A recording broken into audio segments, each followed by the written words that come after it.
guys, my name is Chris, welcome to the channel. Today we're going to be looking at how you can make stock Logic drums just sound better, really. Let's do it. So I've got Logic open here. I've just got some pre-programmed drum MIDI. I'm just going to add an instance of the drum kit designer.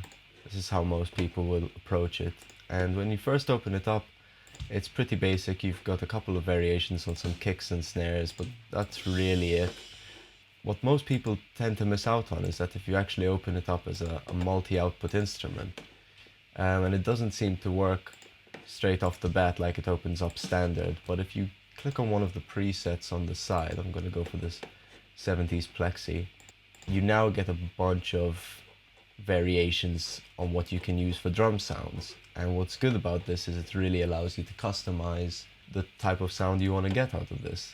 So let me just chuck some of these MIDI clips onto the track. Let's give a listen to what we've got.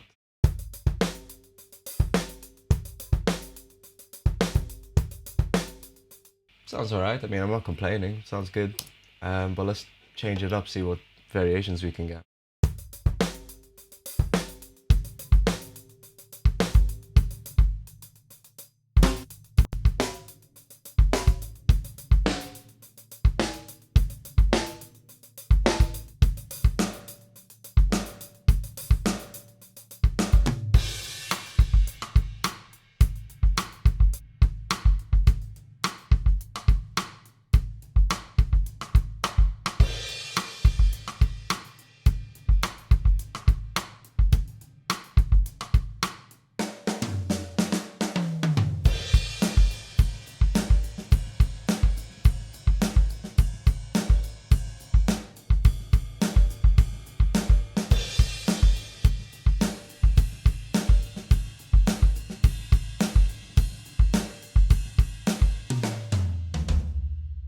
Sounds great, like for a start, you know, and that's just changing up what drum sound you're using from the stock 3 kicks and snares you've got. This is where it gets interesting though, because now that you've got it as a multi-output track, you get this little plus minus sign, which allows you to expand on the tracks, and these are basically giving you all the options for the drum sounds on faders as tracks. You do get some percussion as well, but we can just leave that for now since we're not using any in these loops. But for a start, you can now control the levels of everything.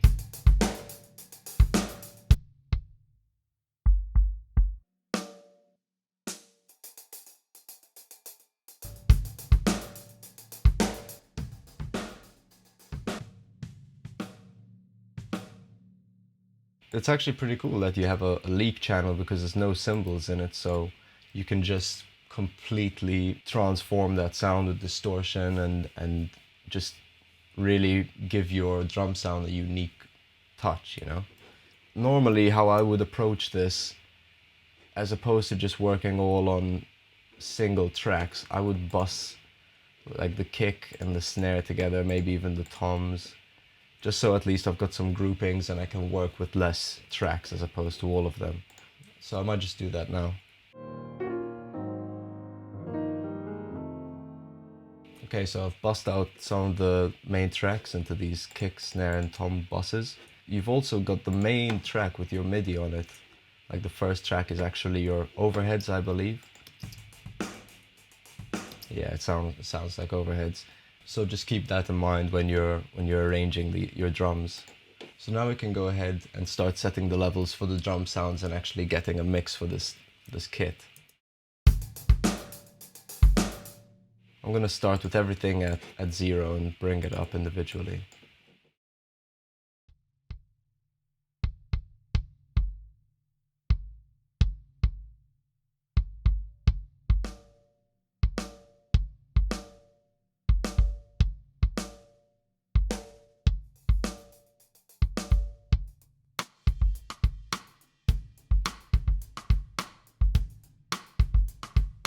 Okay, so that's a pretty good place to start off, is just having a nice general set of levels. But the good thing is now I can actually process the sounds per bus as opposed to having to do something on each track. So let's add some EQ and compression and beefing up this kit a bit.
Alright, so this is actually starting to get to a pretty decent place.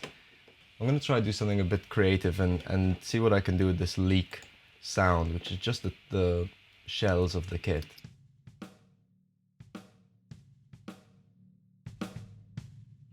Let's see, maybe we can add some distortion to it and see what it does.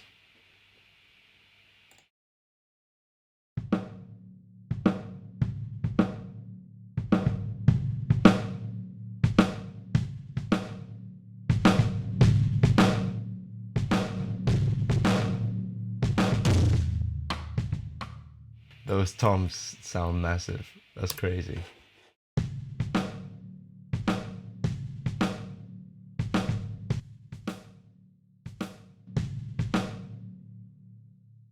Okay, that's pretty cool. Let's see how it fits in with the rest of the kit.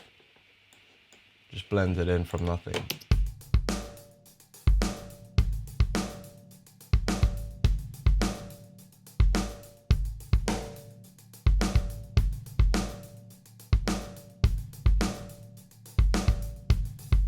That's awesome. You can just hear all the shells resonating in the sound, and I feel like it just kind of adds a little bit more of a realistic element to this whole drum sound. Okay, so one more approach to kind of constructing this drum sound as a whole is I can select all of these tracks, so my kick and snare buses, and my leaks and my rooms, the overheads, and I could bust this out to another bus in its entirety, but like this, I've just got the drums all on one stereo channel, so I could compress it, EQ it, add sends, I could do anything from just this stereo channel. So let's do that.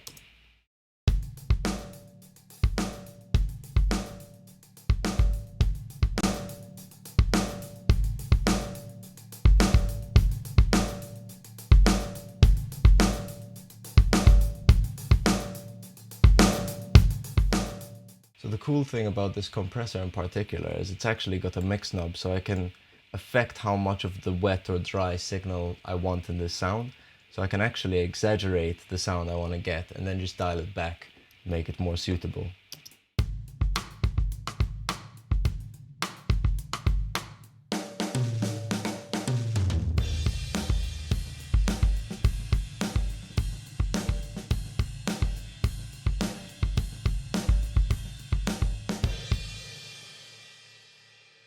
It's pretty nice, just under about 50% of the wet signal. Might just add a bit of EQ just to sweeten things up a bit.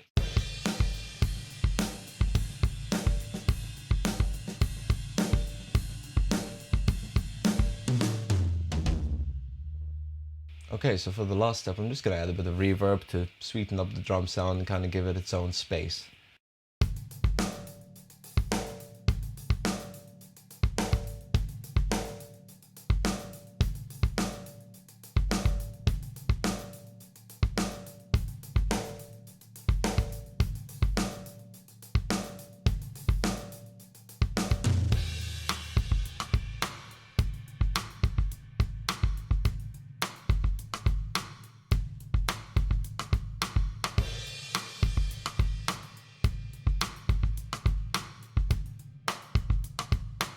Okay, so I'm pretty happy with that. Let's just compare what the stock Logic drum sound is when you open it up as opposed to this.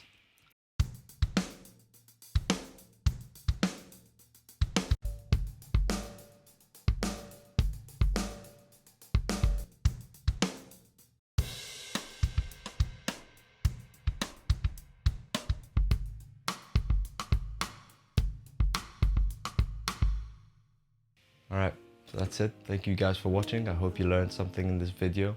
Please feel free to leave a comment in the comment section below, and don't forget to like and subscribe to the channel if you haven't already. And I look forward to seeing you in the next one.